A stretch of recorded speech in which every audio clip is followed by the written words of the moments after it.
Hello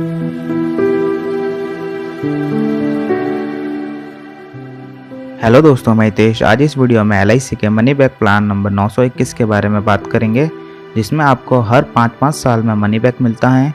और ये भी जानेंगे कि इस प्लान को कौन कौन ले सकता है। साथ ही इसके एग्जाम्पल, डेथ बेनिफिट और अदर बेनिफिट के भी बारे में बात करेंगे। तो आइए समझते हैं money back plan number 921। Money back plan number 921 को लेने के लिए आपकी कम से कम एज 13 साल होनी चाहिए और मैक्सिमम एज की बात करें तो यहाँ ज़्यादा से ज़्यादा 45 साल दिया हुआ है। मतलब 13 साल से लेकर 45 साल तक आप ये प्लान ले सकते हैं।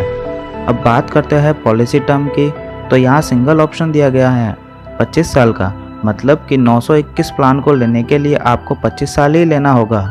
और प्रीमियम पेइंग टर्म की बात करें तो यहाँ 20 साल हैं। मतलब आपको 20 साल तक ही प्रीमियम पे करना होगा। अब बात करते हैं मिनिमम सम एश्योर्ड की, तो इस प्लान में मिनिमम सम एश्योर्ड है 1 लाख रुपए का। मतलब आप कम से कम 1 लाख की इंश्योरेंस पॉलिसी ले सकते हैं। और मैक्सिमम सम एश्योर्ड की बात करें तो यहाँ कोई लिमिट नहीं है। ये आपके इनकम पे डिपेंड करता है कि आप कितने की पॉलिसी लेना चाहते हैं। अब एक एग्जांपल लेके समझते हैं मनी बैक प्लान काम कैसे करता है। सपोज आपकी एज 30 साल है और आप 5 लाख की पॉलिसी करवाना चाहते हैं और पॉलिसी टर्म है 25 साल का, तो इसका प्रीमियम पेइंग टर्म होगा 20 साल का। मतलब आपको 20 साल तक ही प्रीमियम पे करना होगा।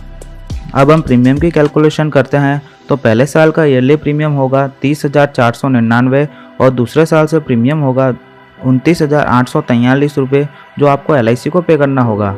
और आप half yearly, quarterly, monthly premium पे करना चाहते हैं तो आप स्क्रीन पे देख सकते हैं।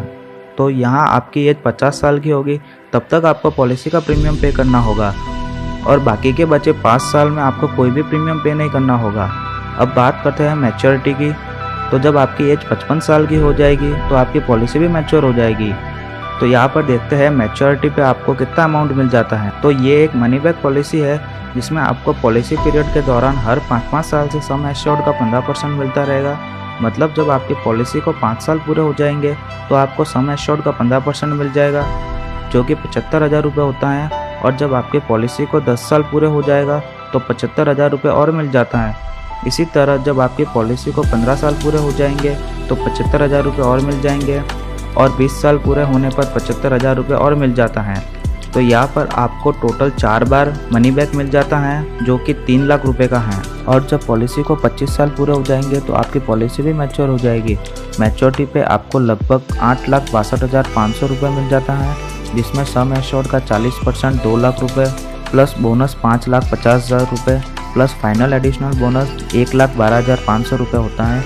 और बात करें टोटल रिटर्न की, तो हमें 25 साल में 8,62,500 रुपये की मैच्योरिटी प्लस 3 लाख रुपये का मनी बैक मिल जाता है, जो कि टोटल रिटर्न अमाउंट 11,62,000 रुपये होता है। अगर हम बात करते हैं कि LIC को 20 साल में कितना प्रीमियम पे करना होगा, तो हमें 20 साल में लगभग 5,57,516 रुपये पे करना होगा। ये बात हमने तब की है जब पॉलिसी होल्डर की डेथ ना हो।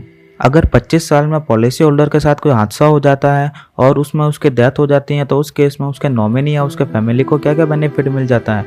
तो यहाँ पर पॉलिसी होल्डर की डेथ पॉलिसी टर्म के दौरान कभी भी हो जाती है, तो उस केस में उसके नॉमिनी को सम एश्योर्ड का 125% प्लस बोनस मिल जाएगा। अगर हम एग्जाम्पल में देखते हैं तो पॉलिसी टर्म है 25 साल का और सम एश्योर्ड है 5 लाख रुपये का।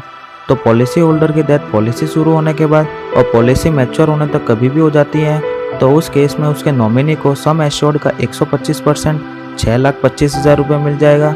और साथ ही जितने साल पॉलिसी चली है उसका बोनस भी मिल जाता है। तो यहाँ पर मान लेते हैं पॉलिसी होल्डर की डेथ 40 की उम्र में हो जाती है, तो उसके नॉमिनी को सम एश्योर्ड का 125% 6,25,000 रुपये और बोनस लगभग 2,42,000 रुपये मिल जाता है। तो यहाँ डेथ केस में पॉलिसी होल्डर की डेथ में उसके नॉमिनी को टोटल 8,67,000 रुपये मिल जाता है। उसके बाद हम बात करते हैं एक्सीडेंटल डेथ की। तो अगर पॉलिसी होल्डर की डेथ एक्सीडेंट में हो जाती है तो उस केस में उसके नॉमिनी को क्या क्या बेनिफिट मिलेगा। तो यहाँ एक्सीडेंट के केस में उसके नॉमिनी को 5 लाख रुपये और एक्स्ट्रा मिल जाएंगे। तो यहाँ पर टोटल अमाउंट 13,67,000 रुपये उसके नॉमिनी को मिल जाएगा। बेनिफिट की बात करें तो यहाँ आप लोन भी ले सकते हैं। पॉलिसी शुरू होने के 2 साल बाद आप लोन ले सकते हैं और जो भी इंटरेस्ट होगा वो आपको LIC को पे करना होगा। अगर आप पॉलिसी को सरेंडर करवाना चाहते हैं तो पॉलिसी शुरू होने के 2 साल बाद आप पॉलिसी भी सरेंडर करवा सकते हैं। जो भी सरेंडर वैल्यू होगी वो आपको दे दी जाएगी। यहाँ आप प्रीमियम का mode yearly, half yearly, quarterly, monthly अपने अकॉर्डिंग आप ले सकते हैं। उसके बाद हम टर्म राइडर की बात करें तो आप एक्स्ट्रा प्रीमियम देके बेनिफिट ले सकते हैं। तो यहाँ पर आप accidental death and disability benefit rider ले सकते हैं। उसके बाद आप टर्म एश्योरेंस राइडर ले सकते हैं, क्रिटिकल इलनेस राइडर ले सकते हैं और एक्सीडेंटल बेनिफिट राइडर भी ले सकते हैं। यहाँ आप जो भी राइडर लेना चाहते हैं वो आप एक्स्ट्रा प्रीमियम देके ले सकते हैं। तो अब बात करते हैं ग्रेस पीरियड की। तो मंथली मोड के लिए आपको 15 डेज दिए जाते हैं और अदर मोड्स के लिए आपको 30 डेज दिए जाते हैं। रिवाइवल पीरियड की बात करें तो अगर आपकी पॉलिसी बंद हो जाती है तो आप 5 साल के अंदर अंदर फिर से आप शुरू करवा सकते हैं। अगर आप इनकम टैक्स रिटर्न भरते हैं तो आप प्रीमियम पे डिडक्शन भी ले सकते हैं। मैच्योरिटी अमाउंट और डेथ अमाउंट होगा वो इनकम टैक्स से एक्सेम्प्ट होता है, मतलब मैच्योरिटी अमाउंट और डेथ अमाउंट होगा वो टैक्स फ्री होगा।